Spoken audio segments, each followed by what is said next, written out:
പങ്കെടുക്കുവാൻ ഇടയായതോർത്ത് ദൈവത്തെ സ്തുതിക്കുന്നു. இப்படி ஒரு விசேஷித்த கூட்டத்திலே பங்கெடுப்பதற்கு உதவி செய்த ஆண்டவரை நான் துதிக்கிறேன். നമുക്ക് ഇനി ഒരു അല്പസമയം കൂടെയുണ്ട്, നമുക്ക് ശ്രദ്ധയോടുകൂടി ഇരിക്കാം. இனி கொஞ்ச நேரம் நமக்கு இருக்கிறது, நாம் கவனத்தோடு இருப்போம். ഒരിക്കൽ സഭാകമ്പം ഉള്ള ഒരാള് പ്രസംഗിക്കാനായിട്ട് എഴുന്നേറ്റു. அங்கே பிரசங்க மேடையில் ஏறும்போது பயப்படுகிறதான ஒரு நபர், அவரை குறித்து பார்க்கிறோம். അപ്പോൾ അദ്ദേഹത്തിന് 2 വാക്ക് പ്രസംഗിക്കാനായിട്ട് സമയം കൊടുത്തു. அவரிடத்தில் 2 வார்த்தைகள் பிரசங்கிப்பதற்கு சொன்னார்கள். അപ്പോൾ അദ്ദേഹം വാക്യം വായിച്ചു, പക്ഷേ പ്രസംഗം വരുന്നില്ല. அவர் வசனத்தை வாசிச்சாரு, ஆனா பிரசங்கம் பண்ண முடியல. അദ്ദേഹം വായിച്ച വാക്യം ഇതാണ്, ഇതാ ഞാൻ വേഗം വരുന്നു.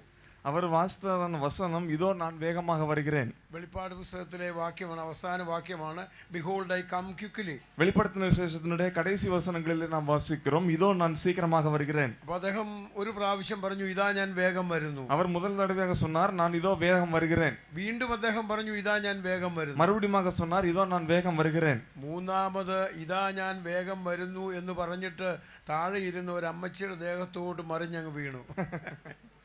மூன்றாவதாக இதோ நான் வேகமாக வருகிறேன்னு சொல்லிட்டு அங்கே முன்னாடி இருக்கிறதான ஒரு பாட்டி மேலே விழுந்தார். അപ്പോൾ അദ്ദേഹം വീണ് കഴിഞ്ഞപ്പോൾ അമ്മച്ചിയോട് പറഞ്ഞു, അമ്മച്ചി ക്ഷമിക്കണം, എനിക്ക് ഇച്ചിരി പേടിയായിപ്പോയി, അതുകൊണ്ട് ക്ഷമിക്കണമെന്ന് പറഞ്ഞു. விழுந்ததுக்கு அப்புறம் அவர் சொன்னார், பாட்டிமா என்ன மன்னிச்சிடணும், எனக்கு ரொம்ப பயம் ஆயிடுச்சு, அதனால தான் என்ன மன்னிச்சிடணும்னு சொன்னார். മോനെ, നീ അല്ല ക്ഷമ പറയേണ്ടത്, ഞാനാ ക്ഷമ പറയേണ്ടത്. அப்போ அவங்க சொன்னாங்க, மகனே மன்னிப்பு கேட்க வேண்டியது நீ அல்ல, நான் தான் வந்து என்ன செய்யணும், மன்னிப்பு கேட்கணும். കാരണം നീ 3 പ്രാവശ്യം പറഞ്ഞു, ഇതാ ഞാൻ വേഗം വരുന്നു. காரணம், நீ வந்து 3 தடவை சொன்ன நான் வேகமாக வருகிறேன். ഞാൻ ഇവിടെ നിന്ന് മാറേണ്ടതായിരുന്നു, நான் இங்க இருந்து மாறி போக வேண்டியது அவசியமா இருந்துச்சு. ഞാൻ മാറിയില്ല, അതുകൊണ്ട് നീ എന്നോട് ക്ഷമിക്കണം. ஆனா நான் மாறி போகல, அதனால நீ தான் என்னை மன்னிக்கணும். അപ്പോൾ അതുകൊണ്ട് നമുക്ക് തിമോത്തിയോസിന്റെ 2-ാം ലേഖനം 4-ാം അധ്യായത്തിന്റെ 1 മുതൽ 8 വരെയുള്ള വാക്യങ്ങൾ വായിക്കാം. இப்பொழுது நாம் 2 தீமோத்தேயு 4-ாம் அதிகாரம் முதல் 8 வசனங்களை நாம் வாசிப்போம். 2 தீமோத்தேயு 4-ாம் அதிகாரம் முதல் 8 வசனங்கள் அங்கே நாம் இப்படியாக வாசிக்கிறோம். நான் தேவனுக்கு முன்பாகவும் உயிரோடு இருக்கிறவர்களையும் மரித்தவர்களையும் நியாயம் தீர்க்க போகிற கர்த்தராகிய இயேசு கிறிஸ்துவுக்கு முன்பாகவும் அவருடைய பிரசன்னமாகுதலையும் அவருடைய ராஜ்யத்தையும் சாட்சியாக வைத்து கட்டளையிடுகிறதாவது, சமயம் வாய்த்தாலும் வாய்க்காவிட்டாலும் ஜாக்கிரதையாய் திருவசனத்தை பிரசங்கம் பண்ணு, எல்லா நீடிய சாந்தத்தோடும் உபதேசத்தோடும் கண்டனம் பண்ணி கடிந்து கொண்டு புத்தி சொல்லு. ஏனென்றால் அவர்கள் ஆரோக்கியமான உபதேசத்தை பொறுக்க மனதில்லாமல் செவி தின்னவுள்ளவர்களாகி தங்கள் சுய இச்சைகளுக்கேற்ற போதகர்களை தங்களுக்கு திரளாக சேர்த்து கொண்டு சத்தியத்துக்கு செவியை விலக்கி கட்டுக்கதைகளுக்கு சாய்ந்து போகும் காலம் வரும். நீயோ எல்லாவற்றிலும் மனத்தெளிவுள்ளவனாயிரு, தீங்கு அனுபவி, சுவிசேஷகனுடைய வேலையை செய், உன் ஊழியத்தை நிறைவேற்று. ஏனென்றால் நான் இப்பொழுதே பானபலியாக வார்க்கப்பட்டு போகிறேன். நான் தேகத்தை விட்டு பிரியும் காலம் வந்தது. நல்ல போராட்டத்தை போராடினேன், ஓட்டத்தை முடித்தேன், விசுவாசத்தை காத்து கொண்டேன். இது முதல் நீதியின் கிரீடம் எனக்காக வைக்கப்பட்டிருக்கிறது. நீதியுள்ள நியாயாதிபதியாகிய கர்த்தர் அந்நாளிலே அதை எனக்கு தந்தருளுவார். எனக்கு மாத்திரமல்ல, அவர் பிரசன்னமாகுதலை விரும்பும் யாவருக்கும் அதை தந்தருளுவார். എനിക്ക് മുൻപേ പ്രസംഗിച്ച കർത്താവിൻ്റെ ദാസൻ രാജൻ തോമസ് അവർകൾ ഈ വാക്കുകൾ പറഞ്ഞാണ് അവസാനിപ്പിച്ചത്. எனக்கு முன்பதாக பிரசங்கித்ததான கர்த்தருடைய தாசன் சகோதரர் ராஜன் தாமஸ் அவர்கள் இங்கே சொல்லப்பட்டிருக்கிறதான வார்த்தையை சொல்லிதான் செய்தியை முடித்தார்கள். സുവിശേഷീകരണത്തിന്റെ പ്രാധാന്യം അത് സാധാരണ വിശ്വാസികൾ എങ്ങനെ നിർവഹിക്കുന്നു എന്നുള്ള വിഷയം ആണ് ഈ ദിവസങ്ങളിൽ ഞാൻ പ്രത്യേകമായി സംസാരിച്ചത്. சுவிசேஷத்தினுடைய முக்கியத்துவம் சாதாரணமான விசுவாசிகளை எப்படியாக வழிநடத்துகிறது என்ற தலைப்பிலே தான் இந்த நாட்களில் நாம் சிந்தித்துக் கொண்டிருக்கிறோம். ജീവിതത്തിന്റെ സമൂലമായ കാര്യങ്ങൾ ദൈവഹിത പ്രകാരം എങ്ങനെ, സുവിശേഷീകരണവും നമ്മുടെ ജീവിതവും എങ്ങനെ എന്നുള്ള ആ കാര്യമാണ് കർത്താവിന്റെ ദാസൻ നമ്മോട് സംസാരിച്ചത്. ജീവിതത്തിലെ வாழ்க்கையிலே நாம் செய்ய வேண்டிய காரியங்கள் எப்படி இருக்க வேண்டும், சுவிசேஷம் எப்படியானது நம்முடைய வாழ்க்கையின் மூலமாக வெளிப்படுத்தப்பட வேண்டும் என்ற காரியங்களை சகோதரர் நமக்கு பிரசங்கித்தார். നമ്മുടെ എന്ന് പറഞ്ഞാൽ ദൈവഹിത പ്രകാരം എങ്ങനെ ജീവിക്കണം, அப்படின்னு சொன்னா தேவனுடைய சித்தம் அனுசரித்து எப்படியாக நாம் வாழ வேண்டும் என்று சொன்னார். ഇവിടെ നാം വായിച്ച വേദഭാഗം അപ്പോസ്തലനായ പൗലോസ് റോമിലെ കാരാഗൃഹത്തിൽ കിടന്നുകൊണ്ടാണ് എഴുതുന്നത്. இங்கே நாம் வாசித்த அந்த வேத பகுதி அப்போஸ்தலனாகிய பவுல் ரோம சிறைச்சாலையில் இருந்து எழுதுகிறார். അദ്ദേഹത്തിന്റെ അവസാനത്തെ ലേഖനമാണിത്. அவருடைய கடைசி நிருபம் தான் இது. തൻ്റെ പ്രിയ വിശ്വാസത്തിൽ പ്രിയ മകനായ തിമോത്തിയോസിന് അദ്ദേഹം എഴുതുകയാണ്. விசுவாசத்தில் பிரியமுள்ள குமாரனாகிய தீமோத்தேயுவுக்கு அவர் இந்த நிருபத்தை எழுதுகிறார். This is the last correspondence to Timothy. அவர் எழுதுகிறதான கடைசி நிருபம், தீமோத்தேயுக்கு எழுதுகிறான கடைசி நிருபம் தான் இது. ഒരു പ്രേഷിത വര്യന്റെ അന്ത്യ വാക്കുകളാണ് ഇവിടെ നാം കാണുന്നത്. அவர் தன்னுடைய வாழ்க்கையினுடைய ஒரு தேவ மனிதனுடைய கடைசி வார்த்தையை தான் இங்கே நாம் பார்க்கிறோம். തന്റെ ഹൃദയത്തിന്റെ ആഴങ്ങളിലേക്ക് ഈ വാക്കുകൾ നാം വായിക്കുമ്പോൾ ഇറങ്ങിച്ചെല്ലുവാനായിട്ട് നമുക്ക് സാധിക്കും. நம்முடைய அவர் எப்படி இந்த தன்னுடைய இருதயத்தின் ஆழத்திலிருந்து சொல்லுகிறார் என்ற காரியங்களை இந்த வசனத்தை வாசிக்கும் பொழுது நாம் சிந்திக்கலாம். റോമിലെ കാരാഗ്രഹം ഒരു ഇരുണ്ട മുറിയാണ്, കൽത്തുറുങ്കാണ്. ரோம சிறைச்சாலை என்பது ஒரு இருள் நிறைந்த ரூமாக இருந்தது. തണുത്തു വിറയ്ക്കുന്ന അന്തരീക്ഷമാണ്. மிகவும் குளிர் நிறைந்ததான ஒரு ரூமாக இருந்தது. ആ ജയിലിന്റെ അടിയിൽ കൂടെ ഒരു നദി ഒഴുകുന്നുണ്ട്, അതിന് മുകളിലാണ് ഈ നദി. அந்த ஜெயிலுடைய அடியில் ஒரு நதி ஓடுது, அதுக்கு மேலே தான் அதனுடைய தரை இருக்கிறது. നമുക്ക് മരണത്തെ നേരിടുന്ന ഒരു ധൈര്യശാലി എന്ന് ഇദ്ദേഹത്തെ കുറിച്ച് പറയുവാൻ സാധിക്കും. மரணத்தை எதிர்கொள்ள போகிற ஒரு தைரியசாலி என்று அப்போஸ்தலனாகிய பவுலை குறித்து நாம் சொல்லலாம். ഒരിക്കൽ അദ്ദേഹം മിഷണറി നാഗൽ അവർകൾ ഒരു ജയിൽ പുള്ളിയെ, മരണത്തിന് വിധിക്കപ്പെട്ട, തൂക്കിന് വിധിക്കപ്പെട്ട ഒരു ജയിൽ പുള്ളിയെ കാണുവാൻ അനുവാദം വാങ്ങിച്ചുകൊണ്ട് അദ്ദേഹത്തിൻ്റെ അടുക്കലേക്ക് പോയി. மிஷனரி நாகல் என்பவர் மரணத்திற்கு நியமிக்கப்பட்டிருக்கிற ஒரு ஜெயில் கைதியை போய் பார்ப்பதற்கு அனுமதி வாங்கினார். போய் பார்த்தார். അദ്ദേഹത്തോട് സുവിശേഷം പറഞ്ഞു. ആ മനുഷ്യൻ രക്ഷിക്കപ്പെട്ടു. அவரோடு அவர் சுவிசேஷம் சொன்னார். அந்த மனுஷன் ரட்சிக்கப்பட்டார். ഏതാനും ദിവസങ്ങൾക്കകം അദ്ദേഹം തൂക്കുകയറിലേക്ക് പോകും. அநேக நாட்களுக்கு பிற்பாடு அவருக்கு நியமிக்கப்பட்டதான அந்த நாள் வருகிறது. நியமிக்கப்பட்ட நாள் வருகிறது. 2 ദിവസം കഴിഞ്ഞ് സായിപ്പ് വീണ്ടും അദ്ദേഹത്തെ, മിഷണറി വീണ്ടും അദ്ദേഹത്തെ കണ്ടു. மிஷனரி மறுபடியும் அந்த மனுஷனை சந்தித்தார். അദ്ദേഹം സായിപ്പിനോട് പറഞ്ഞു, എനിക്കിപ്പോൾ വളരെ ധൈര്യമായിട്ടിരിക്കുന്നു, എനിക്കൊരു ഭയവുമില്ല. அந்த மனுஷன் இப்பொழுது அந்த மிஷனரியோடு சொல்கிறார், நான் இப்பொழுது மிகவும் தைரியமுள்ளவனாக இருக்கிறேன், எனக்கு ஒரு பயமும் இல்லை. എനിക്ക് ഇന്നൊരു ഉറപ്പുണ്ട്, ഇന്ന് ഞാൻ മരിച്ചാൽ ഞാൻ എൻ്റെ കർത്താവിന്റെ സന്നിധിയിലായിരിക്കും. எனக்கு ஒரு நிச்சயம் இருக்கிறது, நான் இன்றைக்கு மரித்து போனால் நான் கர்த்தருடைய சந்நிதியில் இருப்பேன். പൗലോസും കൂടെ 273 ആളുകളും കൂടെ കൈസരിയിൽ നിന്ന് റോമിലേക്ക് പോവുകയാണ്.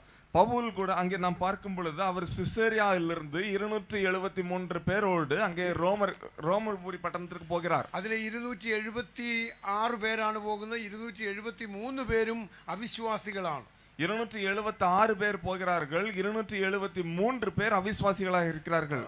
പൗലോസും അരിസ്തരോസും ലൂക്കോസും ഈ 3 പേര് മാത്രമേ വിശ്വാസികളായിട്ടുള്ളൂ. பவுலும் அரிஸ்தர்க்கும் லூக்கும் இவர்கள் 3 பேர் மாத்திரம்தான் அங்கு விசுவாசிகளாக இருக்கிறார்கள். യാത്ര തുടങ്ങുമ്പോൾ പൗലോസ് ഒരു prisoner ആയിരുന്നു. அவர் அங்கே பிரயாணத்தை தொடங்குகிற போது பவுல் ஒரு பிரசங்கம் பண்ணுகிறார். When the voyage began, he was a prisoner. When the voyage began, he was a prisoner. யாத்திரை அவர்கள் தொடங்கின போது அவர் ஒரு சிறை கைதியாக போகிறார். But when it ended, he became the captain of the ship. ஆனால் அவர் அங்கே அந்த யாத்திரையை முடிக்கும் பொழுது அந்த പടകിനുடைய ക്യാപ്റ്റനാக മാലുമിயாக അവർ മാറുகிறார். ഈ ആളുകളൊക്കെ ഇത് മുഴുവൻ ജയിൽ പുള്ളികളാണ്. ഇവരെല്ലാം പ്രാഗിയും കരഞ്ഞും നിലവിളിച്ചും ഒക്കെയാണ് ഈ ഷിപ്പിൽ യാത്ര ചെയ്തത്. எல்லாரும் ஜெயில் கைதிகளாக இருக்கிறார்கள். அவர்கள் எல்லாரும் கூக்குரல் இடுகிறார்கள், அழுகிறார்கள், எல்லாம் செய்து கொண்டிருக்கிறார்கள். ആ യാത്രയിൽ വലിയൊരു അപകടമുണ്ടായി. அந்த யாத்திரையிலே மிகப்பெரிய ஒரு விபத்து உண்டாயிற்று. ആ അപകടത്തിൽ ആരും നഷ്ടപ്പെട്ടില്ല. എല്ലാവരും രക്ഷപ്പെട്ട് മാൾട്ട ദ്വീപിലേക്ക് കയറി. அந்த விபத்திலே யாரும் மரித்து போகவில்லை. எல்லாரும் அங்கே காக்கப்பட்டு மால்டா தீவிற்கு போனார்கள். மெலிட்டா தீவிற்கு போனார்கள். ആ യാത്രയുടെ അന്ത്യത്തിൽ അവരെല്ലാവരും രക്ഷിക്കപ്പെട്ടു. அந்த யாத்திரையினுடைய அந்த பிரயாணத்தினுடைய கடைசியிலே பார்க்கும் பொழுது எல்லாரும் ரட்சிக்கப்பட்டார்கள். കാരണം ദൈവം പൗലോസിനോട് പറഞ്ഞു, ഇവരെ മുഴുവനും ഞാൻ നിനക്ക് തന്നിരിക്കുന്നു. தேவன் பவுலோடு சொன்னார், இவர் அனைவரையும் நான் உன் கையிலே ஒப்பு கொடுத்திருக்கிறேன். അതുകൊണ്ടാണ് അപ്പോൾ ഈ മാൾട്ടായിൽ നിന്ന് അവർ പിന്നെ യാത്ര ചെയ്യുമ്പോൾ അവരൊക്കെ ധൈര്യമായിട്ട് സന്തോഷത്തോടെ പോവുകയാണ്. மெலிட்டா தீவில் இருந்து அவர்கள் பின்பு பிரயாணப்பட்டு போகும் பொழுது தைரியமாக சந்தோஷத்தோடு அவர்கள் போகிறார்கள். രക്ഷിക്കപ്പെട്ടെങ്കിലും അവർക്ക് ശിക്ഷിക്കപ്പെടും, അവർ മരിക്കും. ரட்சிக்கப்பட்டாலும் அவங்க அங்கே மரிப்பார்கள், தண்டனை அனுபவிப்பார்கள். അവർക്ക് ഒരു വലിയ പ്രത്യാശ അവരുടെ ജീവിതത്തിൽ. ஆனால் அவர்களுக்கு மிகப்பெரிய ஒரு நம்பிக்கை உண்டு. പൗലോസിനെ സംബന്ധിച്ച് എത്രയോ അധികം பவுலை பார்க்கும் பொழுது அவரும் அதிக நம்பிக்கை உள்ளவர்களாக இருக்கிறார். ഒരു മരണത്തിന്റെ അന്തരീക്ഷം തന്റെ മുൻപിലുണ്ട്. அங்கே மரணம் என்பது அவருக்கு முன்பாக இருக்கிறது. ലൂക്കോസ് മാത്രമേ കൂടുള്ളൂ. லூக்கா மாத்திரம் கூட இருக்கிறார். ദേമാസ് ഈ ലോകത്തെ സ്നേഹിച്ചിട്ട് എന്നെ വിട്ടുപോയി. தேமா அப்போஸ்தலனாகிய பவுல் சொல்கிறார், தேமா இந்த உலகத்தை சிநேகித்து என்னை விட்டு போய் விட்டான். സ്കേർസസ് ദൽമാത്യക്ക് പോയി. தல்மாத் என்ற பகுதிக்கு அவன் போனான். ഓക്കെ, അപ്പൊ കൂടെ ആരുമില്ല, கூட யாரும் இல்லை. പുതയ്ക്കുവാൻ ഒരു പുതപ്പ് പോലും ഇല്ല. அங்கே போர்த்துவதற்கு ஒரு போர்வை கூட இல்லை. അതുകൊണ്ടാണ് തിമോത്തിയോസിനോട് പറഞ്ഞത്, നീ കം ബിഫോർ വിന്റർ, அங்கே தണുப்பு காலத்திற்கு முன்பு நீ வரணும். அதனாலே தான் அவர் தீமோத்தேயுனோடு சொல்கிறார், குளிர் காலத்திற்கு முன்பதாகவே நீ வர வேண்டும். പൗലോസിന് തിമോത്തിയോസിനെ കുറിച്ചുള്ള ഹൃദയഭാരമുണ്ട്. പൗலுக்கு தீமோத்தேயுவை குறித்து அங்கே இருதயம் பாரம் இருக்கிறது. തന്റെ സമയം കഴിഞ്ഞു എന്ന് തനിക്കറിയാം. அவருடைய நேரம் முடிந்து விட்டது என்று அவருக்கு தெரியும். എന്നാൽ സുവിശേഷത്തിന്റെ ബാറ്റൺ തന്റെ കയ്യിലുണ്ട്. അത് തന്റെ ആ യുവാവായ ശിഷ്യന് കൈമാറണം. ஆனா அவருடைய கையில பார்க்கும் பொழுது சுவிசேஷத்தினுடைய பேட்டன் இருக்கிறது. அந்த பேட்டனை அவர் தீமோத்தேயுனுடைய கையில ஒப்பு கொடுக்க வேண்டும். അവനോട് തിമോത്തിയോസിനോട് പറയണം, നീ ഒരു സുവിശേഷകന്റെ പ്രവൃത്തി ചെയ്യണം. அவர் தீமோத்தேயுவோடு சொல்கிறார், நீ சுவிசேஷனுடைய வேலையை செய்ய வேண்டும். സഭയ്ക്ക് നൽകപ്പെട്ട 5 ഓഫീസിൽ ഒരാളാണ് സുവിശേഷകൻ. சபைக்கு கொடுத்திருக்கிறதுனா 5 முக்கியமான பதவிகளிலே ஒன்று சுவிசேஷகன். തീർച്ചയായിട്ടും എല്ലാവരും സുവിശേഷ വേല ചെയ്യുമെങ്കിലും സുവിശേഷകൻ സഭയ്ക്കുണ്ടായിരിക്കണം. எல்லாரும் அங்கே சுவிசேஷ அறிவித்தாலும் அந்த சபைக்கு என்று ஒரு ஊழியர் இருக்க வேண்டும். சுவிசேஷகர் இருக்க வேண்டும். வேணும், புறத்தும் வேணும். சுவிசேஷகர் சபைக்கு உள்ளாகவும் இருக்க வேண்டும், வெளியிலும் இருக்க வேண்டும். അപ്പോസ്തലന്മാരും പ്രവാചകന്മാരും ഇന്നില്ല. அப்போஸ்தலரும் தீர்க்கதரிசிகளும் இன்று இல்லை. ഇവരുടെ രണ്ടുപേരുടെയും ശുശ്രൂഷ ഇന്ന് ചെയ്യുന്നത് സുവിശേഷകനാണ്. இவர்கள் 2 பேருடைய வேலையை இன்றைக்கு செய்கிறது, நிறைவேற்றுகிறது ஊழியர்கள் தான். ഒരളവിൽ പ്രവാചകന്റെ ശുശ്രൂഷ സുവിശേഷകൻ നിർവഹിക്കുന്നു. அங்கே தீர்க்கதரிசியினுடைய வேலையை சுவிசேஷகர் செய்கிறார். അദ്ദേഹം ചെയ്യുന്ന പ്രവചനം എന്ന് പറയുന്നത് ഭാവി പറയുക എന്നുള്ളതല്ല. அந்த ஊழியர் செய்யக்கூடிய வேலை என்பது not foretelling, எதிர்காலத்தை குறித்து சொல்வது கிடையாது. ദൈവത്തിന്റെ ആലോചനകൾ സ്വീകരിച്ച് രേഖപ്പെടുത്തി അത് ആളുകളോട് പറയുക. தேவனுடைய ஆலோசனைகளை கேட்டு அதை மற்றவர்களிடத்தில் சொல்வதுதான், எழுதி மற்றவர்களிடத்தில் சொல்வதுதான். എന്നാൽ ഒരളവിൽ വേർപെട്ട സഭകളിൽ സുവിശേഷകന്റെ ആ റോൾ ഇന്ന് വേണ്ടതുപോലെ പരിഗണിക്കപ്പെടുന്നില്ല. ஆனால் மற்ற சபைகளில் நாம் பார்க்கும் பொழுது ஊழியருடைய வேலை என்பதை குறித்து நாம் பார்க்கும் பொழுது அது உபயோகப்படுத்தப்பட வேண்டிய விதத்திலே உபயோகப்படவில்லை. പൗലോസ് തിമോത്തിയോസിനോട് പറയുന്നത്, നീ വചനം പ്രസംഗിക്കണം, അതിന്റെ പ്രാമുഖ്യം പ്രാധാന്യത എന്തുമാത്രമുണ്ട് എന്ന് പറയുകയാണ്. அப்போஸ்தலனாகிய பவுல் தீமோத்தேயுவோடு சொல்கிறார், வசனம் அங்கே പ്രസംഗിക്കുന്നതിലെ എவ்வளவு മുഖ്യത്വം இருக்கிறது என்று சொல்கிறதை பார்க்கிறோம். ഞാൻ ഇതിന്റെ പ്രാധാന്യം അറിയിക്കുന്നത്, ഇത് ആരാണ് ഇത് പറഞ്ഞിരിക്കുന്നത്, ഏത് അതോറിറ്റിയിലാണ് ഞാൻ ഇത് പറയുന്നതെന്ന് മനസ്സിലാക്കണം. நான் இது சொல்லுகிறது அது யார் சொன்னது என்றெல்லாம் அதை புரிந்து கொள்ள வேண்டியது அவசியமாக இருக்கிறது. അതിന്റെ 1-ാം വാക്യത്തിൽ ഞാൻ ദൈവത്തെയും ജീവികൾക്കും മരിച്ചവർക്കും ന്യായവിസ്താരം നടത്തുവാനുള്ള ക്രിസ്തുവേശുവിനെ സാക്ഷി വെച്ച് അവന്റെ പ്രത്യക്ഷതയും രാജ്യവും ചൊല്ലി സത്യം ചെയ്ത് കൽപ്പിക്കുന്നത് വായിച്ചു. 1-ാം வசனத்தில் இப்படியாக சொல்கிறார், நான் தேவனுக்கு முன்பாகவும் உயிரோடு இருக்கிறவர்களையும் மரித்தவர்களையும் நியாயம் தீர்க்க போகிற கர்த்தராகிய இயேசு கிறிஸ்துவுக்கு முன்பாகவும் அவருடைய பிரசன்னமாகுதலையும் அவருடைய ராஜ்யத்தையும் சாட்சியாக வைத்து கட்டளையிடுகிறதாவது. ഒരു പടനായകന്റെ കൽപ്പന പോലെയാണ് സുവിശേഷം അറിയിക്കുവാൻ പറയുന്നത്. ஒரு 1000 கற்பனைகள் அங்கே சுவிசேஷம் அறிவிக்கிறவர் சொல்கிறார். മാത്രമല്ല ഈ വരുന്നയാള് നമ്മളെയൊക്കെ ജഡ്ജ് ചെയ്യുന്നയാളാണ്. வருகிறவர் நியாயம் தீர்க்க கூடியவராக இருக்கிறார்.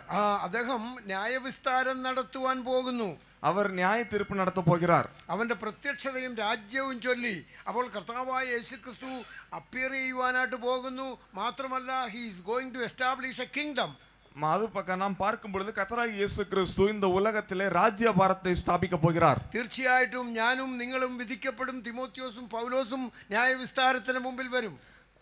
அங்கே உண்மையாக நாம் பார்க்கும் பொழுது நம்ம எல்லாரும் தீமோத்தேயுவும் பவுலும் அங்கே நியாயத்திற்கு முன்பாக நாம் நிற்க போகிறோம். our work will be judged. நம்முடைய கிரியைகள் அங்கே நியாயம் தீர்க்கப்படும். അതുകൊണ്ട് ഈ ബോധ്യം നമ്മുടെ കൃത്യം നിർവഹിക്കുന്നതിൽ നമുക്കുണ്ടായിരിക്കണം. ஆகவே இந்த சிந்தனை நமக்கு நம்முடைய ஆவிக்குரிய வாழ்க்கை எப்படி இருக்க வேண்டும் என்பதிலே நாம் உணர்ந்து செயல்பட வேண்டியவர்களாக இருக்க வேண்டும். സുവിശേഷ പ്രവർത്തനവും സഭാ പ്രവർത്തനവും ആരാധനയും എല്ലാം വളരെ കൃത്യതയോടെ വിശ്വസ്തയോടെ ശ്രദ്ധയോടെ നമ്മൾ ചെയ്തിരിക്കണം. சுவிசேஷ வேலை, சபை வேலை என எல்லா வேலைகளையும் மிக ஜாக்கிரதையோடு நாம் செய்ய வேண்டும். അതിന് പ്രതിസന്ധികൾ ഉണ്ടാകാം, அதிலே கஷ்டங்கள் உண்டாயிருக்கும். എന്നാൽ അതിന് ധൈര്യം തരുന്നത്, അത് നടത്തിക്കുന്നത് വലിയവനായ ദൈവമാണ്. அதிலே நமக்கு தைரியம் தைரியம் கொடுக்கிறது, அதை நடத்துகிறது சர்வ வல்லமையுள்ள கர்த்தர். തുടരുവാനായുള്ള കരുത്ത് ബലം ദൈവം തരുന്നു. அதிலே தொடர்வதற்கு ஆண்டவர் பலம் നൽകുவார். നമ്മുടെ കർത്താവാണ് ന്യായാധിപൻ. நம்முடைய கர்த்தர் நியாயாதிபதியாக இருக்கிறார். നമ്മൾ അവനെയാണ് സെർവ് ചെയ്യുന്നത്, നമ്മെ തന്നെയല്ല നാം സേവിക്കുന്നത്. நாம் நம்மை தாமே நாம் சேவிக்கிறதில்லை, மாறாக நாம் அவரை தான் சேவிக்கிறோம், அவருக்காகத்தான் வேலை செய்கிறோம். ഇവിടെ സുവിശേഷ വേലയുടെ സ്വഭാവം എന്താണെന്ന് പൗലോസ് പറയുന്നു. இங்கே சுவிசேஷம் வேலையினுடைய சுபாவம் என்ன என்று பவுல் சொல்கிறார். What is the nature of evangelization? அந்த சுவிசேஷ வேலையினுடைய சுபாவம் என்ன? ഒരു ഡൈയിങ് കൺസേൺ ആണ് പൗലോസിന് ഉണ്ടായിരുന്നത്. அங்கே மரணத்திற்கு முன்பாக உள்ளதான நிலைமையை குறித்து தான் அங்கே அப்போஸ்தலனாகிய பவுல் சொல்கிறார். ഞാനും നിങ്ങളും സുവിശേഷ വേല നിർവഹിക്കുന്നത് പോലെ അല്ല. இன்றைக்கு நானும் நீங்களும் அங்கே சுவிசேஷ வேலையை செய்வது போல கிடையாது. നമുക്ക് അത്യാവശ്യം സമയം കിട്ടിയാൽ പോകും, അല്ലെങ്കിൽ കാര്യങ്ങളെല്ലാം ഓക്കെ ആണെന്നുണ്ടെങ്കിൽ നമ്മൾ പോകും. நமக்கு எல்லா விதமான காரியங்களும் அங்கே ஓகே இருந்தால் அது நமக்கு போதுமானதாக இருக்கும். സുവിശേഷ വേല ഞാൻ ചെയ്യുന്നത് കൊണ്ട് ഏതാണ്ട് അപൂർവമായ ഒരു കാര്യം ചെയ്യുന്നതായിട്ട് പൗലോസിന് ഒരിക്കലും തോന്നിയിട്ടില്ല. சுவிசேஷ வேலையை செய்வது என்பது அப்போஸ்தலனாகிய பவுல் ஏதோ ஒரு கஷ்டமான காரியத்தையோ அபூர்வமான காரியத்தையோ செய்வதாக அவர் நினைத்து செயல்படவில்லை. കർത്താവ് എനിക്ക് വേണ്ടി ചെയ്ത കാര്യം ഓർക്കുമ്പോൾ ഞാൻ എന്തുമാത്രം അവന് വേണ്ടി ചെയ്താലും അത് മതിയാകത്തില്ല. கர்த்தர் எனக்கு செய்ததான காரியத்தை நான் நினைக்கும் பொழுது நான் என்ன செய்தாலும் அது அதற்கு ஈடாகாது. ഇവിടെ ദൂത് അറിയിക്കുന്നത് നീ ഒരു ഹെറാൾഡിനെ പോലെ, ഒരു ദൂതുവാഹിയെ പോലെ ഈ ദൂത് അറിയിക്കണം. அங்கே அப்போஸ்தலனாகிய பவுல் இங்கே தீமோத்தேயுவோடு சொல்கிறார், நீ வசனம் பிரசங்கிக்க, இப்படியாக வசனத்தை பிரசங்கிக்க வேண்டும், സമയം വായിത്താലും വായിക്കാവിട്ടാലും ജാഗ്രതயாக പ്രസംഗിக்க வேண்டும் என்று சொல்கிறார். ലേഖനം നാം വായിക്കുമ്പോൾ പൗലോസ് പറയുന്നുണ്ട്, നിങ്ങളുടെ ഇടയിൽ നിന്ന് വചനം മുഴങ്ങിച്ചെന്നത് മക്കദോന്യയിലും അഖായിലും മാത്രമല്ല, ലോകത്തിന്റെ എല്ലായിടത്തും അത് മുഴങ്ങിച്ചെന്നു.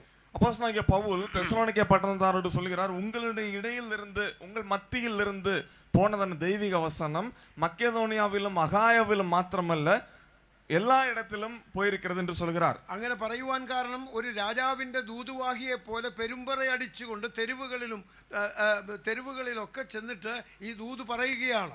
அப்படி சொல்வதற்கான காரணம், ஒரு ராஜா அங்கே ஒரு செய்தியை சொல்வார் என்றால் அங்கே பறை அடித்துக் கொண்டு அங்கே ஒவ்வொரு தெருவாக போய் சொல்வார்கள். ഇതൊരു രാജകൽപ്പനയാണ്.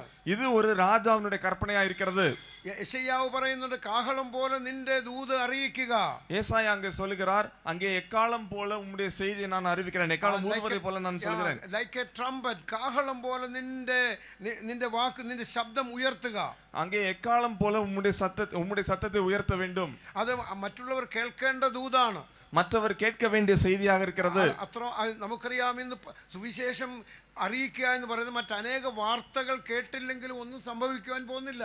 சுவிசேஷம் அறிவிப்பது என்பது அநேக வார்த்தைகளை கேட்டிருந்தாலும் அங்கே ஒன்றும் சம்பவிக்க போவது கிடையாது. നമ്മുടെയൊക്കെ വീടുകൾ ന്യൂസ് കൊണ്ട് നിറഞ്ഞിരിക്കുകയാണ്. நம்முடைய வீடுகளில் அங்கே செய்திகளால் நிறைந்திருக்கிறது. ആ ന്യൂസുകൾ രാവിലെയും കേൾക്കാം, വൈകിട്ടും കേൾക്കാം, നാളെയും കേൾക്കാം. நான் நியூஸ் காலையிலும் கேட்பேன், சாயங்காலமும் கேட்பேன், நாளைக்கும் கேட்பேன். എന്നാൽ സുവിശേഷം അങ്ങനെയല്ല. ஆனால் சுவிசேஷம் அப்படி கிடையாது.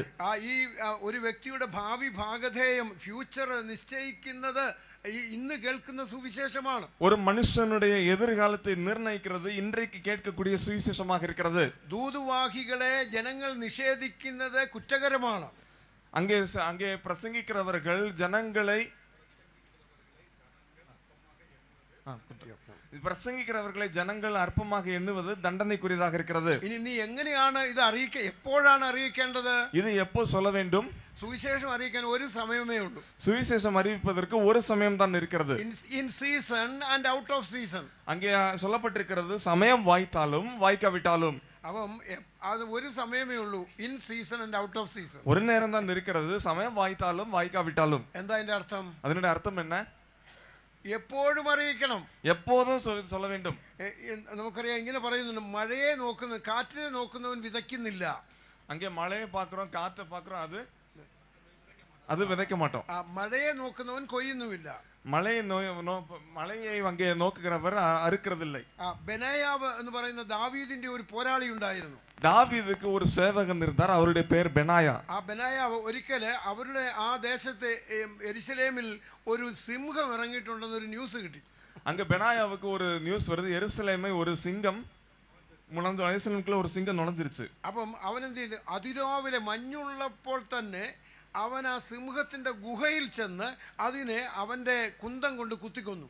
அங்கே நாம் பார்க்கிறோம் அதிகாலையில இந்த பனி இருக்கிறதான நேரத்தில் அந்த சிங்கத்தினுடைய குகையில போயிட்டு குத்தி கொன்னுட்டாரு. നമ്മളാണെങ്കിൽ എന്തോ പറയും? நம்ம என்ன செய்வோம், என்ன சொல்லுவோம்? നേരം വെളുക്കട്ടെ, காலை ஆகட்டும், മഞ്ഞു മാറട്ടെ, பனி போகட்டும், ഇച്ചിരി കഴിയുമ്പോൾ സിംഹം ഇറങ്ങി വരും, கொஞ்ச நேரம் கழிச்சு சிங்கம் வெளியில வரும், അന്നേരം കൊല്ലാം. அப்ப நான் கொல்லுவேன். പക്ഷെ ബെനായാവ് ചിന്തിച്ചത് ആ സിംഹം ഇറങ്ങി വന്നാൽ എൻ്റെ ജനങ്ങളെ കൊല്ലാൻ സാധ്യതയുണ്ട്. பெனாயா சிந்திச்சது என்னன்னா, அந்த சிங்கம் வெளியில வந்துச்சுன்னா என்னுடைய ஜனங்களை அது கொன்று விடும். അതുകൊണ്ട് സിംഹം ഗുഹയിൽ തന്നെ ഇരിക്കുമ്പോൾ അങ്ങോട്ട് ചെന്നതിനെ കൊല്ലുകയാണ്. ஆகவே சிங்கம் குகையில இருக்கும்போது அந்த நேரத்துல தான் அந்த குகையில நாம் போயிட்டு கொல்லணும். അതുകൊണ്ട് നമുക്ക് ലഭിക്കുന്ന അവസരങ്ങൾ പ്രയോജനപ്പെടുത്തുക. ஆகவே நமக்கு கிடைக்கக்கூடியதான சமயங்களை நேரங்களை நாம் பிரயோஜனப்படுத்திக் கொள்ள ഒരു வேண்டும். പ്രത്യേക സമയത്തിന് വേണ്ടി കാത്തിരിക്കുവാൻ സാധിക്കില്ല. ஒரு குறிப்பிட்ட ஒரு நேரத்திற்காக நாம் காத்திருக்க வேண்டாம். ഇവിടെ തിമോത്തിയോസിനോട് പറയുന്നു, നീ വചനം പ്രസംഗിക്കണം. இங்கே தீமோத்தேயுவோடு அப்போஸ்தலனாகிய பவுல் சொல்கிறார், வசனத்தை நீ பிரசங்கிக்க வேண்டும். അത് എങ്ങനെയാണ് പ്രസംഗിക്കേണ്ടത്? அது எப்படி பிரசங்கிக்க வேண்டும்? സമയത്തിനും അസമയത്തിനും പ്രസംഗിക്കണം. சமயம் வாய்த்தாலும் வாய்க்காவிட்டாலும் பிரசங்கம் பண்ண வேண்டும். ദീർഘക്ഷമയോടുകൂടെ പ്രസംഗിക്കണം. எல்லா நீடிய சாந்தத்தோடும் பிரசங்கிக்க வேண்டும். നമുക്കൊരു കുഴപ്പമുണ്ട്, നമ്മൾ പറയുന്നത് മറ്റുള്ളവർ കേട്ടില്ലെന്നുണ്ടെങ്കിൽ നമുക്ക് ദേഷ്യം വരും. நமக்கு ஒரு பிரச்சனை இருக்கு, மற்ற யாரும் கேட்கலன்னா நமக்கு கோபம் வரும். എന്നാൽ ഇവിടെ പറയുന്നത് ദീർഘക്ഷമയോടുകൂടെ. ஆனா அப்போஸ்தலனாகிய பவுல் இங்கே சொல்கிறார், எல்லா நீடிய பொறுமையோடும். അവർ കേട്ടില്ലെങ്കിൽ പിന്നെയും പോയി പറയണം. அவங்க கேட்கலன்னா மறுபடியும் சொல்லணும், പിന്നെയും പോയി പറയണം. மறுபடியும் சொல்ல வேண்டும். നമുക്ക് ദീർഘക്ഷമ ഉണ്ടായിരിക്കണം. நமக்கு அங்கே நீடிய பொறுமை உண்டாயிருக்க வேண்டும். ഉപദേശത്തോടു കൂടി ശാസിക്കണം. உபதேசத்தோடு கூட கண்டனம் பண்ண வேண்டும். ഇന്ന് വല്ലതും പറയാനൊക്കുമോ? இன்னைக்கு அப்படி சொல்ல முடியுமா? സഭയിൽ എന്തെങ്കിലും പറയാൻ പറ്റുമോ? சபையில எப்படி அப்படி சொல்ல முடியுமா? ഇപ്പൊ സുവിശേഷകന്മാരിൽ നേരിടുന്ന ഏറ്റവും വലിയൊരു പ്രശ്നമുണ്ട്. சுவிசேஷகன் அங்கே ஊழியக்காரர்கள் எதிர்கொள்கிற ஒரு பிரச்சனை இது. ആ കർത്താവിന്റെ വേലയ്ക്ക് വേണ്ടി കൊടുക്കുക എന്നുള്ളത് ഒരു ഉപദേശമാണ്. கர்த்தருடைய வேலைக்காக கொடுக்க வேண்டும் என்பது ஒரு உபதேசம். അത് സുവിശേഷകന്മാർ പറയത്തില്ല, പേടിയാ. அது ஊழியக்காரங்க சொல்ல மாட்டாங்க, ஏன்னா பயம். സഭ രണ്ടാകും, சபை வந்து பிரிஞ்சிடும், ரெண்டாயிரும். അപ്പൊ ആളുകൾ പറയും, ഇത് ഇയാൾക്ക് വല്ലതും കിട്ടാൻ വേണ്ടി പറയുന്നതാണ്, അതുകൊണ്ട് മിണ്ടത്തില്ല. ஆளுங்க சொல்லுவாங்க இவருக்கு கிடைக்கிறதுக்கு தான் இவர் இப்படி சொல்றாரு அப்படின்னு சொல்லுவாங்க. അപ്പൊ ഏത് ഉപദേശ സത്യവും യാതൊരു ഭയവും കൂടാതെ പറഞ്ഞിരിക്കണം. அங்கே எல்லா உபதேசமும் பயம் இல்லாமல் நாம் சொல்ல வேண்டும். പക്ഷെ ആ പറയുന്നതിന് ദീർഘക്ഷമ ഉണ്ടായിരിക്കണം. அங்க சொல்லும்போது நீடிய சாந்தம் உண்டாயிருக்க வேண்டும். ശാസിക്കണം, സ്നേഹത്തോടു കൂടി ശാസിക്കണം. அங்கே அன்போடு கூட கடிந்து கொள்ள வேண்டும். പൗലോസ് എഫേസോസിലെ വിശുദ്ധന്മാരോട് പറഞ്ഞു, സ്നേഹത്തിൽ സത്യം സംസാരിക്കുക. அப்போஸ்தலனாகிய பவுல் எபேசு சபையில் உள்ளதான விசுவாசிகளோடு அங்கே சொல்லுகிறார், அன்போடு கூட சத்தியத்தை பிரசங்கம் பண்ண வேண்டும். ചിലർക്കൊരു കുഴപ്പമുണ്ട്, സ്നേഹം കൂടുമ്പോൾ സത്യം പറയത്തില്ല. சிலருக்கு ஒரு பிரச்சனை இருக்குது, அங்க அன்பு கூடும்போது அதிகமா இருக்கும்போது உண்மையை சொல்ல மாட்டாங்க. മറ്റു ചിലർക്ക് വേറൊരു കുഴപ്പമുണ്ട്, ഈ കൂടുതൽ സത്യം അങ്ങ് പറയും. சிலர் வந்து சொல்லுவாங்க, சிலருடைய பிரச்சனையை வந்து பார்க்கும்போது உண்மை அதிகமா சொல்லிடுவாங்க, ஆனா அங்க ஸ்நேகம் இருக்காது. So it should be balanced. அது சமமாக இருக்க வேண்டும். அது சமமாயிட்டிருக்கணும். സ്നേഹത്തിൽ സത്യം സംസാരിക്കണം. அங்கே உண்மையோடு கூட அன்போடு கூட சத்தியத்தை பிரசங்கிக்க வேண்டும். ചിലരെ ആശ്വസിപ്പിക്കണം. சிலரை அங்கே ஆறுதல் படுத்த வேண்டும். ചിലരെ കഷ്ടപ്പെടുത്തണം. சிலரை கஷ்டப்படுத்த வேண்டும். ചിലപ്പോൾ ചിലർ പാപത്തിൽ ജീവിക്കുന്നവരെ ശക്തിയായി അവരോട് സംസാരിക്കണം. சிலர் அங்கே பாவத்திலே வாழும்போது அங்கே மிகவும் வல்லமையோடு அவர்களிடத்தில் பிரசங்கம் பண்ண வேண்டும். ചിലരോട് തർജ്ജനം ചെയ്യണം, റെബ്യൂക്ക്. சிலரை கடிந்து கொள்ள வேண்டும். അപ്പോൾ ഇതെല്ലാം ഈ വചനത്തിലുണ്ട്. இதெல்லாம் இந்த வசனத்திலே சொல்லப்பட்டிருக்கிறது. സുഖം അനുഭവിക്കുന്നവനെ പീഡിപ്പിക്കണം. Comfort the afflicted and afflict the comfort. அங்கே சுகமாய் இருக்கிறவர்களை பயமுறுத்த வேண்டும், அதே போலவே அங்கே கஷ்டப்படுத்துகிறவர்களுக்கு ஆறுதல் சொல்ல வேண்டும். അപ്പോൾ തന്നെ നമ്മുടെ വാക്കുകൾ പീഡിതനെ ആശ്വസിപ്പിക്കുന്നതായിരിക്കണം. அப்போதானே நம்முடைய வார்த்தைகளை வந்து பார்க்கும் பொழுது அங்கே பயமுறுத்துகிறவர்களுக்கு ஆறுதல் சொல்லக்கூடியதாக இருக்க வேண்டும். സന്തുലിതമായ ബാലൻസ്ഡ് സന്ദേശം നൽകേണ്ടത് ആവശ്യമാണ്. ഇനി എതിർക്കുന്നവരോട് ക്ഷമ കാണിക്കണം. அங்கே எதிர்த்து பேசுகிறவர்களோடு பொறுமையா இருக்க வேண்டும். ചില ആളുകൾ വചനം കേൾക്കത്തില്ല, അതിനെ മറുതലിക്കും, എതിർക്കും. അവരോട് ക്ഷമയോടുകൂടെ ഇടപെടണം. சில பேர் வந்து வசனம் கேட்க மாட்டாங்க, எதிர்த்து பேசுவாங்க, அவங்க கூட பொறுமையா இருக்க வேண்டும். ഇന്ന് ഒത്തിരി ബൈബിൾ സ്റ്റോറീസ് കേൾക്കാനും ഇവിടെ പറയുന്നത് കെട്ടുകഥകൾ കർണരസം ആകുമാറ് ഉപദേഷ്ടാക്കന്മാരെ പെരുക്കുന്നു. இன்றைக்கு நம்ம வந்து பார்க்கும்போது கட்டுக்கதைகள் அநேகமாக பெருகி இருக்கிறது. எல்லா விதமான கதை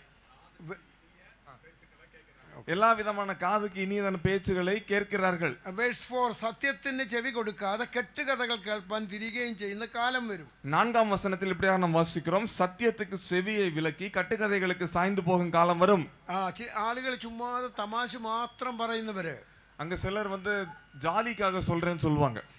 കർണരസമാകും എന്ന് പറഞ്ഞാൽ അവരവർക്ക് ഇഷ്ടമുള്ളത് ആളുകൾ പ്രസംഗിക്കണം.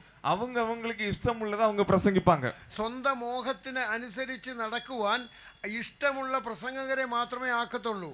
அங்கே அவர்களுக்கு என்னென்ன செய்ய தோன்றுகிறதோ அதெல்லாம் செய்வதற்கு இஷ்டமானதை பிரசங்கிப்பார்கள். യെരമ്യാവിന്റെ കാലത്ത് യെരമ്യാവിനെ പിടിച്ച് പൊട്ടക്കിണറ്റിലിട്ടു.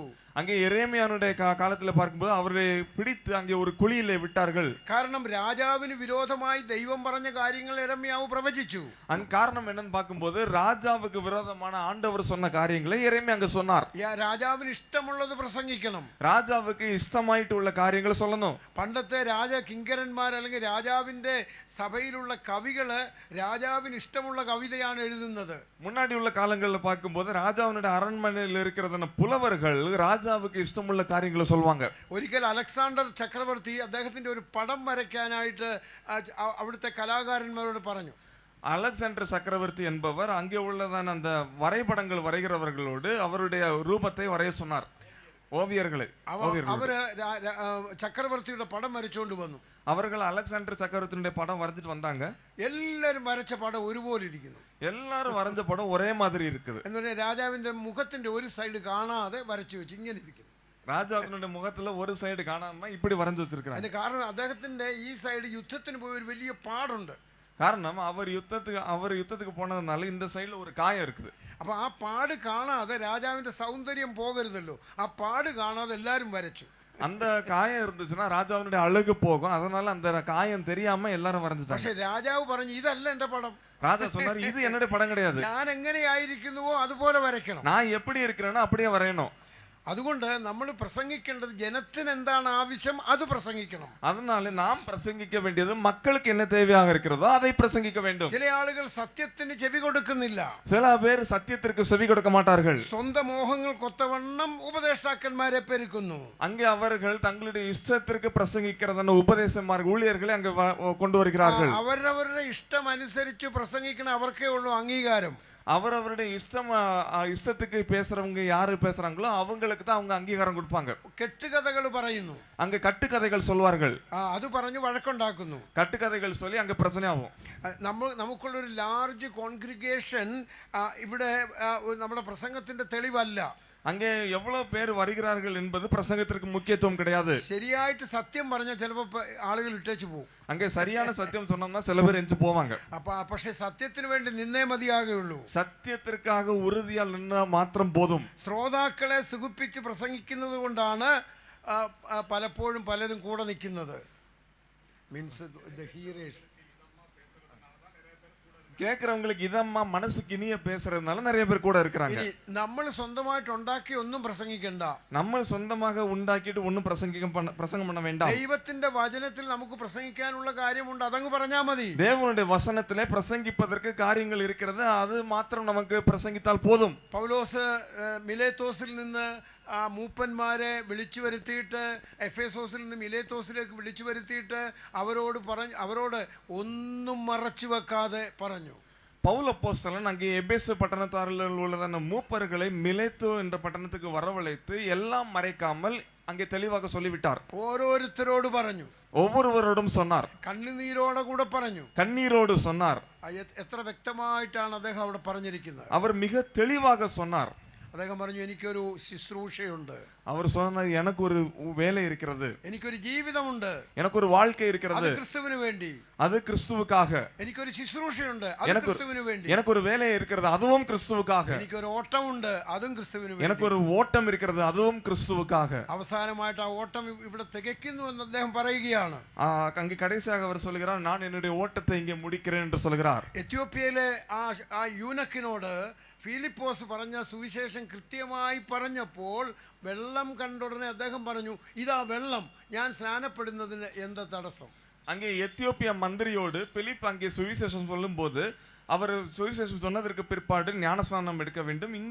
இங்கே தண்ணீர் இருக்கிறது, நான் ஞானஸ்நானம் பெறுவதற்கு என்ன தடை என்று சொல்கிறார். ഇന്ന് സുവിശേഷം പറയും, സ്നാനത്തെക്കുറിച്ച് പറയത്തില്ല. இந்த சுவிசேஷம் சொல்வாங்க இன்னைக்கு, ஆனா ஞானஸ்நானத்தை பத்தி சொல்ல மாட்டாங்க. സ്നാ പറഞ്ഞാൽ സ്നേഹം പോകും എന്ന് പറയും, സ്നാനം പറഞ്ഞാൽ സ്നേഹം പോകും. ஞானஸ்நானம் பத்தி பிரசங்கம் பண்ணா அங்க அன்பு போய்விடும் நினைக்கிறாங்க. പറയേണ്ടതെല്ലാം പറഞ്ഞേ പറ്റൂ. அங்க சொல்ல வேண்டியதெல்லாம் சொன்னாதான் எல்லா காரியமும் செய்ய முடியும். ഇന്ന് എവിടെ നോക്കിയാലും സമൃദ്ധിയുടെ സുവിശേഷമാണ് കേൾക്കുവാൻ കഴിയുന്നത്.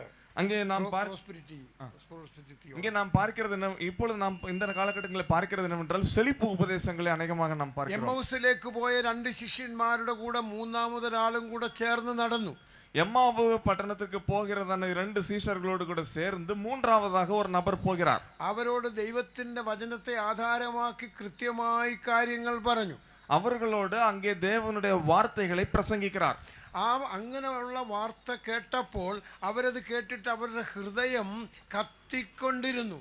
அவர்களுடைய அந்த வார்த்தையை கேட்ட பொழுது அவர்களுடைய இருதயம் அங்கே கொழுந்து விட்டு எரிந்து கொண்டிருந்தது என்று நாம் பார்க்கிறோம். നമ്മൾ ദൈവത്തിന്റെ വചനം പറയുമ്പോൾ ശ്രോതാക്കൾ, കേൾവിക്കാരെ, അവരുടെ ഹൃദയം അത് തിരിച്ചറിയണം, കത്തിക്കൊണ്ടിരിക്കണം. நம்முடைய வசனத்தை கேட்கும் பொழுது அங்கே கேட்கிறவர்கள் அவர்கள் எதிர்த்து பேசாமல் அதை குறித்து சிந்தித்து கொண்டிருந்து அவர்களுடைய இருதயமானது கொழுந்து விட்டு எரிய வேண்டும். ഒരിക്കൽ ഒരാളുടെ പ്രസംഗം കഴിഞ്ഞപ്പോൾ ഒരാൾ എഴുന്നേറ്റ് പ്രാർത്ഥിച്ചു. ஒரு தடவை ஒரு நபருடைய பிரசங்கம் முடிந்ததுக்கு பிற்பாடு ஒருவர் எழுந்து நின்று ஜெபித்தார். അപ്പോൾ അദ്ദേഹം ഇങ്ങനെയാണ് പ്രാർത്ഥിച്ചത്, കർത്താവേ, ഇന്ന് രാത്രി അവിടുത്തെ വചനം എൻ്റെ അടുത്തിരുന്ന സഹോദരനോട് സംസാരിച്ചത് ഓർത്ത് സ്തോത്രം. அவர் இப்படியாக சொன்னார், ஆண்டவரே, இன்றைக்குரிய பிரசங்கத்தை எனக்கு அடுத்து இருந்ததான சகோதரரோடு நீர் பேசினதற்காக ஸ்தோத்திரம்னு சொன்னார். എന്നോട് സംസാരിച്ചെന്നാ പറയേണ്ടത്. என்னோடு பேசினீர்னு சொல்லணும். So the man who is sitting beside me, അവനോട് സംസാരിച്ചു ഓർത്ത് സ്തോത്രം. எனக்கு அடுத்து இருந்ததான நபரோடு நீர் பேசினதற்காக ஸ்தோத்திரம். നമുക്ക് നമ്മുടെ സഭയിൽ 1000 പേരുണ്ടെങ്കിലും 100 പേരുണ്ടെങ്കിലും ഒരു പക്ഷേ ദൈവം ന്യായം വിധിക്കാൻ അത് മതി. இன்னைக்கு நமக்கு 1000 பேர், നമ്മുടെ சபையில் 1000 பேர் இருந்தாலும் 100 பேர் இருந்தாலும் தேவன் நமக்கு நியாய தீர்ப்பு கொண்டு வருவதற்கு அது போதுமானது. നമ്മുടെ സഭയിലുള്ള ആളിന്റെ എണ്ണത്തിലല്ല നമ്മെ കണക്കാക്കുന്നത്. நம்முடைய மதிப்பை ஆண்டவர் எண்ணுவது நம்முடைய சபையில எவ்வளவு பேர் இருக்கிறார்கள் என்ற கணக்கில் அல்ல. എന്നാൽ നീ അവരോട് എങ്ങനെ പ്രസംഗിച്ചു, എന്തു പറഞ്ഞു, വചനത്തിന്റെ സത്യങ്ങൾ അവരെ മനസ്സിലാക്കിയോ? அவரோட நாம் என்ன பிரசங்கித்தோம், என்ன சொன்னோம், வசனத்தில் உள்ள உண்மையான காரியங்களை அவர்கள் புரிந்து கொண்டார்களா என்பதை பொறுத்துதான் இருக்கிறது. നമ്മുടെ സുവിശേഷം പറഞ്ഞതിന്റെ ഒരു സ്റ്റാറ്റിസ്റ്റിക്സ് ഒന്നും ദൈവം ആഗ്രഹിക്കുന്നില്ല. நம்முடைய சுவிசேஷம் நாம் சொன்னதனுடைய அந்த அளவுகோலை ஆண்டவர் அங்கே விரும்புகிறதில்லை. എന്നാൽ സത്യത്തോടു കൂടി അവരോട് പറയണം. ஆனால் சத்தியத்தோடு நாம் சொல்ல வேண்டும். എന്നാൽ വിശ്വസ്തതയാണ് കാര്യമായിട്ടിരിക്കുന്നത്. அங்கே பார்க்கிறோம், விசுவாசத்தோடு எல்லா காரியங்களும் இருக்க வேண்டும். തിമോത്തിയോസിനോട് പൗലോസ് പറഞ്ഞു, നീ നിർമ്മതനായിരിക്കണം. தீமோத்தேயுனோடு அங்கே பவுல் சொல்கிறார், നിർമ്മതനായിരിക്കണം, ஜாக்கிரதை உள்ளவனாக இருக்க வேண்டும். അത് നീ പ്രസംഗിക്കുന്ന നിന്റെ വ്യക്തിപരമായ ക്വാളിറ്റിയാണ് അത് കാണിക്കുന്നത്. அங்கே குற்றமற்றதாய் இருப்பது என்பது பிரசங்கிக்கிற நம்முடைய குணாதிசயத்தை காட்டுகிறதா இருக்கிறது. அப்ப ഈ വാക്കുകളൊക്കെ പൗലോസ് ഇങ്ങനെ എഴുതിക്കൊണ്ടിരിക്കുകയാണ്. இந்த வார்த்தைகளை பவுல் அங்கே எழுதி கொண்டிருக்கிறார். അദ്ദേഹം പറഞ്ഞു, നീ ഒരു സുവിശേഷകന്റെ പ്രവൃത്തി ചെയ്യണം. அவர் அங்கே சொல்லுகிறார், நீ ஒரு ஊழியனுடைய வேலையை செய்ய வேண்டும். നീ എന്ത് ചെയ്താലും സോൾ വിന്നിംഗ് ആയിരിക്കണം നിന്റെ ലക്ഷ്യം. அங்கே நீ என்ன செய்தாலும் ஆத்துமாக்கள் ரட்சிக்கப்படுவதுதான் உன்னுடைய லட்சியமா இருக்க வேண்டும். മറ്റുള്ളവരെ ക്രിസ്തുവിങ്കലേക്ക് കൊണ്ടുവരണം. மற்றவர்களை கிறிஸ்துவண்டை கொண்டு வர வேண்டும். എല്ലാ പ്രസംഗകർക്കും ഒരേ ഗിഫ്റ്റ് അല്ല. எல்லா பிரசங்கிமார்களுக்கும் அங்கே ஒரே வரம் கிடையாது. എന്നാൽ എല്ലാ പ്രസംഗങ്ങൾക്കും ഒരേ ബർഡൻ ആണ്. ஆனால் எல்லா பிரசங்கிகளுக்கும் ஒரே மாதிரியான பாரம் இருக்க வேண்டும். நீ மற்றவரை சூட்சிக்கணும். மற்றவர்களை குறித்து மற்றவர்களிடத்தில் ஜாக்கிரதையா இருக்க வேண்டும். എന്നാൽ നിന്നെ തന്നെ സൂക്ഷിക്കണം. ஆனால் உன்னையும் நீதான் காத்துக்கொள்ள வேண்டும். നിന്റെ പ്രസംഗത്തെ സൂക്ഷിക്കണം. உன்னுடைய பிரசங்கத்தை நீ காத்துக்கொள்ள வேண்டும். നിന്റെ സ്വഭാവത്തെ നീ സൂക്ഷിക്കണം. உன்னுடைய சுபாவத்தை நீ காத்துக்கொள்ள வேண்டும். നീ ദുരുപദേഷ്ടന്മാരെ സൂക്ഷിക്കണം. நீ துருபதேசன்மார்களோடு ஜாக்கிரதையா இருக்க வேண்டும். സ്കോഫേഴ്സ്, ദുരുപദേഷ്ടാക്കന്മാർ. സഭയെ സൂക്ഷിക്കണം. സഭയെ കാത്തുകൊള്ള வேண்டும். തിമോത്തിയോസിന് തന്റെ ചുമതല കൈമാറുവാൻ പോകുകയാണ്. അங்கே தீமோத்தேயுவோடு தன்னுடைய பாரத்தை அவர் அங்கே கொடுக்க போகிறார். പൗലോസ് രംഗത്ത് നിന്ന് വിട പറയുന്നു. பவுலோஸ் அங்கே விடை பெறுகிறதை நாம் பார்க்கிறோம். എന്റെ നിര്യാണ കാലം അടുത്തിരിക്കുന്നു. என்னுடைய முடிவு காலம், தேகத்தை விட்டு பிரியும் காலம் அடுத்திருக்கிறது. മുൻപോട്ട് നോക്കി அவர் முன்னாக பார்க்கிறார். എന്റെ നിര്യാണ കാലം അടുത്തിരിക്കുന്നു. என்னுடைய முடிவு காலம் அடுத்திருக்கிறது. അതുകൊണ്ട് ഞാൻ ഇപ്പോൾ റോമിലെ കാരാഗ്രഹത്തിൽ കിടക്കുകയാണ്. அதனால தான் நான் இப்பொழுது ரோம் சிறைச்சாலையில் இருக்கிறேன். നിര്യാണം എന്ന് പറയുന്നത് ഒരു ഷിപ്പ് ഒരു തുറമുഖത്ത് നിന്ന് അതിന്റെ നങ്കൂരം എടുത്തിട്ട് മറ്റൊരു തുറമുഖത്തേക്ക് പോകുന്നു. அங்கே முடிவு காலம் என்று சொல்லுவது ஒரு படகு என்பது அந்த நங்கூரத்தை எடுத்துவிட்டு மற்ற துறைமுகத்திற்கு போவதை குறிக்கக்கூடியதாக இருக்கிறது. അതുപോലെ പടയാളികൾ കൂടാരം അടിച്ചിട്ട് ആ കൂടാരം പെട്ടെന്ന് ഇളക്കിയിട്ട് മറ്റൊരു സ്ഥലത്തേക്ക് പോകുന്നതിനുള്ള വാക്കാണ് നിര്യാണം എന്ന് പറയുന്നത്. அங்கே போராளிகள் தங்களுடைய கூடாரத்தை பெயர்த்து கொண்டு அடுத்த இடத்திற்கு போவதை குறித்து தான் அங்கே முடிவு காலம் என்று சொல்லப்படுகிறது. പൗലോസ് ഒരു ജയിൽ പുള്ളിയാണ്. இங்கே பவுல் ஒரு சிறை கைதியாக இருக்கிறார். ആളുകളൊക്കെ വിചാരിക്കും അല്പസമയം കഴിയുമ്പോൾ പൗലോസ് കൊല്ലപ്പെടുകയാണ് എന്ന്. அங்க மக்கள் அவர்கள் நினைக்கிறார்கள் இன்னும் கொஞ்ச நேரத்துக்கு பிற்பாடு பவுல் கொல்லப்படுவார். എന്നാൽ അദ്ദേഹം പറയുന്നത് എനിക്കിപ്പോൾ ഈ ജയിലിൽ നിന്ന് ഒരു സ്വാതന്ത്ര്യം ലഭിക്കാൻ പോകുകയാണ്. ஆனால் அவர் சொல்கிறார் எனக்கு இந்த ஜெயிலில் இருந்து ஒரு சுதந்திரம் கிடைக்கிறது. അപ്പോൾ മുമ്പോട്ട് നോക്കിയപ്പോൾ അദ്ദേഹം കാണുന്ന കാഴ്ചപ്പാട് എൻ്റെ അവസാന കാലം അടുത്തിരിക്കുന്നു. அவர் முன்பாக பார்க்கும் பொழுது அவர் காண்கிறதான ஒரு காட்சி என்னுடைய காலம் முடிவுக்கு வருகிறது. അദ്ദേഹം പെട്ടെന്ന് പുറമോട്ട് നോക്കി. அவர் பின்பாக திரும்பி பார்க்கிறார். ഒരു വലിയ ചാരിതാർത്ഥ്യം സാറ്റിസ്ഫാക്ഷൻ തന്റെ ജീവിതത്തിൽ ഉണ്ടായിരുന്നു. அவர் மிகப்பெரியதான ஒரு சாட்சியுள்ள வாழ்க்கை வாழ்ந்தார். I fought a good fight. நான் நல்ல போராட்டத்தை போராடினேன். I finished my course. ஓட்டத்தை முடித்தேன். And I kept my faith. விசுவாசத்தை காத்துக்கொண்டேன். ഞാൻ നല്ല പോർ പൊരുതു, ഓട്ടം തികച്ചു, വിശ്വാസം കാത്തു. நல்ல போராட்டத்தை போராடினேன், ஓட்டத்தை முடித்தேன், விசுவாசத்தை காத்துக்கொண்டேன். അദ്ദേഹം വളരെ ചാരിതാർത്ഥ്യത്തോടുകൂടി സാറ്റിസ്ഫാക്ഷനോടുകൂടി പറയുകയാണ്. மிக திருப்தியோடு அவர் சொல்லுகிறார். നമ്മുടെ ജീവിതം ഒരു ചെറിയ ജീവിതം നമുക്ക് ദൈവം നൽകിയിരിക്കുന്നു. ஒரு மிக சிறியதான ஒரு வாழ்க்கையை தேவன் நமக்கு கொடுத்திருக்கிறார். ആ ജീവിതത്തിൽ നാം സാറ്റിസ്ഫൈഡ് ആയിട്ട് കാര്യങ്ങൾ പറയുവാൻ സാധിക്കുമോ? அந்த வாழ்க்கையிலே நாம் திருப்திகரமாയിട്ടുള്ള ஒரு வாழ்க்கை வாழ்ந்தேன் என்று நம்மாலே சொல்ல முடியுமா? ഒരു ചെറിയ ആയുസ് ജീവിച്ചു തീർക്കുമ്പോൾ നമുക്ക് വേണ്ടി ജീവിച്ചു, എന്തിനു വേണ്ടി ജീവിച്ചു എന്ന് ചിന്തിക്കുവാനായിട്ടിടയാകണം. ஒரு சிறியதான ஒரு வாழ்க்கை கொஞ்ச காலம் நிறைந்ததான இந்த வாழ்க்கை எதற்காக நாம் வாழ்ந்தோம் என்ற சிந்தனையோடு நாம் இருக்க வேண்டும். അദ്ദേഹം പറഞ്ഞു എൻ്റെ ജീവിതം ഇവിടെ അവസാനിക്കുവാനായിട്ട് പോവുകയാണ്, പക്ഷെ അത് ഒരിക്കലും അവസാനിക്കുന്നില്ല. അദ്ദേഹത്തിന്റെ ശബ്ദം ഒരിക്കലും അവസാനിക്കുന്നില്ല. அவர் சொல்லுகிறார் நான் என்னுடைய ஓட்டத்தை இங்கே நான் முடிக்கிறேன், ஆனால் அவருடைய சத்தமானது ஒரு நாளும் அங்கே முடிவுக்கு வரவில்லை. അദ്ദേഹം ഒരു കാര്യം പറഞ്ഞു, നീതിയുടെ കിരീടം എനിക്ക് തരും. മുകളിലേക്ക് നോക്കി അപ്പോൾ പറഞ്ഞു നീതിയുടെ കിരീടം എനിക്ക് തരും. அவர் மேலாக நோக்கி அங்கே சொல்கிறார் நீதியுள்ள கிரீடம் எனக்காக வைக்கப்பட்டிருக்கிறது. സുവിശേഷ യാത്രയിൽ ഇതുവരെയും എനിക്ക് അധികാരികളിൽ നിന്ന് നീതി കിട്ടിയിട്ടില്ല. என்னுடைய சுவிசேஷ பிரயாணத்திலே அதிகாரிகளிடத்திலிருந்து எனக்கு நீதி கிடைக்கவில்லை. ഫെസ്തോസിന്റെയും ഫെലിക്സിന്റെയും അടുക്കൽ പോയി, അഗ്രിപ്പാ രാജാവിന്റെ അടുക്കൽ പോയി, ഇവിടെ ഒന്നും എനിക്ക് നീതി കിട്ടിയിട്ടില്ല. பெஸ்துவுக்கு முன்பாக போனேன், ஃபெலிக்ஸுக்கு முன்பாக போனேன், அகிரிப்பா ராஜாவுக்கு முன்பாக போனேன், எங்கேயும் எனக்கு நீதி கிடைக்கவில்லை. ഞാൻ എൻ്റെ അപ്പീൽ കൈസർക്ക് കൊടുത്തു, അവിടെയും എനിക്ക് നീതി കിട്ടിയിട്ടില്ല. நான் சீசரோடும் முறையிட்டேன், ராயனோடும் முறையிட்டேன், எனக்கும் நீதி கிடைக்கவில்லை. എന്നാൽ അദ്ദേഹം പറഞ്ഞു നീതിയുള്ള ഒരു രാജാവ് വരുന്നു. ஆனால் நீதியுள்ள ராஜா ஒருவர் வருகிறார். അന്ന് മാത്രമേ നമുക്കും നീതി കിട്ടത്തുള്ളൂ. அன்னைக்கு தான் நமக்கும் நீதி கிடைக்கக்கூடியதாக இருக்கிறது. സഭയിലും ചിലപ്പോൾ നീതി കിട്ടുന്നത് അന്ന് മാത്രമേ ഉള്ളൂ. சபையிலிருந்து நீதி கிடைக்காம இருக்கலாம், ஆனா அன்னைக்கு ஆண்டவர் வரும்போது நமக்கு நீதி கிடைக்கும். ഒത്തിരി പരിദേവനങ്ങൾ അല്ലെങ്കിൽ കംപ്ലൈന്റ്സ് ഒക്കെ നമുക്ക് പറയാനുണ്ട്. அங்கே அநேக குற்றங்கள் நமக்கு சொல்ல முடியும். എന്നാൽ ഒരു നീതിയുള്ള രാജാവ് വരുന്നു. ஆனால் நீதியுள்ள ஒரு ராஜா வருகிறார். ആ രാജാവ് എനിക്ക് നീതി തരും. அந்த ராஜா எனக்கு நீதி கொடுப்பார். അദ്ദേഹം മുകളിലേക്ക് നോക്കി. அவர் மேலாக பார்த்தார். ഒരു വലിയ ആശ്വാസം, மிகப்பெரிய ஒரு ஆறுதல். മുൻപോട്ട് നോക്കി. முன்பாக பார்த்தார். എൻ്റെ നിര്യാണ കാലം അടുത്തിരിക്കുന്നു. முடிவு காலம் அடுத்து வருகிறது. പുറമോട്ട് നോക്കി. பின்பாக பார்க்கிறார். എൻ്റെ ജീവിതത്തിൽ ഒരു സന്തോഷമുണ്ട്. வாழ்க்கையில ஒரு சந்தோஷம் இருக்கிறது. I finished my course. என்னுடைய ஓட்டத்தை நான் முடித்தேன். ആ ഒരു വലിയ സാറ്റിസ്ഫാക്ഷൻ ജീവിതത്തിലുണ്ട്. மிகப்பெரிய ஒரு திருப்தி அவருடைய வாழ்க்கையில இருக்கிறது. എന്നാൽ എനിക്ക് നീതി കിട്ടിയിട്ടില്ലെങ്കിലും ലോകത്തിൽ എന്നാൽ ഒരു നീതി ഉള്ള രാജാവ് വരുന്നു. അദ്ദേഹം നീതിയുടെ കിരീടം എനിക്ക് തരും. உலகத்திலே எனக்கு நீதி கிடைக்காவிட்டாலும் நியாயமாய் நீதி திருப்பி செய்யக்கூடியதான ராஜா வருகிறார். அவர் எனக்கு நீதி கொடுப்பார். അദ്ദേഹം ഈ വാക്കുകൾ എഴുതിക്കൊണ്ടിരിക്കുമ്പോൾ ഒരു കൂട്ടം പടയാളികൾ ആ റൂമിന് ആ ഇരുമ്പ് വാതിലുകൾ തുറന്ന് അതിനകത്തേക്ക് കയറി വന്നു. அவர் இந்த வார்த்தைகள் எழுதி கொண்டிருக்கும் பொழுது அங்கே போராளிகள், அங்கே போர் சேவகர்கள் அந்த ரூமை திறந்து உள்ளே வருகிறார்கள். എൻ്റെ ജീവിതം ഒരു യാഗമാണ്. அங்கே என்னுடைய வாழ்க்கையை ஒரு பலியாக ஒப்புக் கொடுக்கிறேன். എൻ്റെ മരണം ഒരു പാനീയ യാഗമാണ്. அங்கே என்னுடைய வாழ்க்கையை பான பலியாக நான் ஒப்புக் கொடுக்கிறேன். എൻ്റെ ജീവിതം ഒരു ബേൺഡ് ഓഫറിംഗ് ആണ്. என்னுடைய வாழ்க்கையானது அங்கே ஒரு சர்வாங்க தகன பலியா இருக்கிறது. And my death is a drink offering. அங்கே பான பலியாக என்னுடைய வாழ்க்கையை நான் ஒப்புக் கொடுக்கிறேன். അത് അദ്ദേഹം സ്വയമായി ഏറ്റെടുക്കുകയാണ്. அவர் அங்கே சுயமாக அதை ஏற்றுக்கொள்கிறார். പെട്ടെന്ന് ഈ പടയാളികൾ ഓടി വന്ന് അദ്ദേഹത്തിന്റെ തലയിലേക്ക് ഒരു തുണി ഇട്ടു. அங்கே அவர்கள் போராளிகள் வந்து அவருடைய தலையிலே ஒரு துணியை வைத்தார்கள், അദ്ദേഹത്തിന്റെ കൈകൾ മൂടിനാர்கள், പുറകോട്ട് കെട്ടി கைகளை കട്ടിனார்கள், பின்பாக கட்டினார்கள். ആ പടയാളികൾ ആനയിച്ചുകൊണ്ട് ഓസ്റ്റിയൻ ഹൈവേയിലേക്ക് ഇറങ്ങി. ஓஸ்டியன் ஹைவே என்று சொல்லக்கூடியதான அந்த வெளியிலே அவர்கள் இறங்கினார்கள். ഏകദേശം രാവിലെ 8 മണിയാണ്. காலையில 8 மணி இருக்கும். മുൻപോട്ട് നീങ്ങി அங்கே முன்பாக போனார்கள். ഒന്നാമത്തെ പോസ്റ്റ് കഴിഞ്ഞു. முதலாவதாக நிலை முடிந்தது. രണ്ടാമത്തെ പോസ്റ്റിന്റെ അടുത്തേക്ക് ചെന്നു. இரண்டாவது நிலைக்கு அடுத்து அவர்கள் போனார்கள். ആ പടയാളി പറഞ്ഞു കുനിയണമെന്ന് പറഞ്ഞു.